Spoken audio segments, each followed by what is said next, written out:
আমি পর্দা করে চলতে চাই, কিন্তু যেই পরিবার যৌথ পরিবার হওয়ার কারণে পর্দা করে চলতে পারি না, এক্ষেত্রে আমার করণীয় কি? যৌথ পরিবারে পর্দা করাটা একটু কঠিন, একটু কষ্টের, ডিফিকাল্ট। এক্ষেত্রে দরকার হয় সবার সহযোগিতা।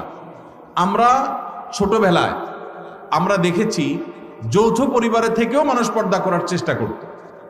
একই বাড়িতে কয়েকজন মানুষ বসবাস করত, কয়েক ভাই আসতেন, সবার স্ত্রী বাসায় আছেন, একই ঘরে এক একটা কক্ষে এক একজন থাকেন। তো বাহির থেকে আসলে অনেক সময় গলা পরিষ্কার করে ঢুকতো, গলা পরিষ্কার করে প্রবেশ করত, যাতে করে মেয়েরা তারা নিরাপদে সাইড হয়ে যায়, পর্দার খেলাপ না হয়।